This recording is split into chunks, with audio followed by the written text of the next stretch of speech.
proposition politique que fait Bernard, et que j'accompagne, est une proposition de portée macro-sociale, macro-politique. Son échelle, c'est la formation sociale tout entière. Ce qui ne veut en aucun cas dire, ça on va y venir juste après, ce qui ne veut en aucun cas dire qu'il s'agit d'absorber l'entièreté de la société dans, vous voyez, la pointe sommitale de l'appareil institutionnel.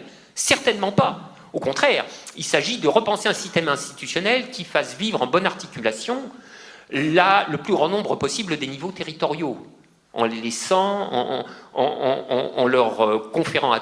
C'est marrant parce que moi je pensais en termes de déconcentration, et lui il pense en termes de décentralisation, mais je pense qu'il a rien contre la déconcentration non plus.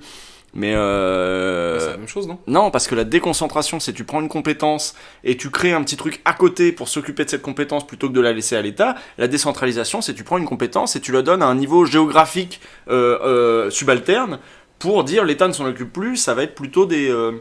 Ah, mais c'est les deux pour moi. Ah bah C'est les oui, deux. oui, donc, de toute façon, nous en France, on fait les deux, on a les deux manières de fonctionner, mais là, leur grosse obsession, ça a beaucoup été la décentralisation, parce que la décentralisation pour les capitalistes, ça présente un avantage considérable, ça permet de mettre aussi les ensembles géographiques en compétition les uns avec les autres. Et donc de faire en sorte que par la compétition, tu vas te retrouver avec des régions qui sont en compétition pour accueillir le prochain centre Amazon.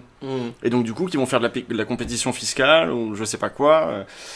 voilà, bon, la déconcentration serait plutôt de créer un truc ad hoc qui va s'occuper de ça et on l'enlève des compétences de l'État, quoi.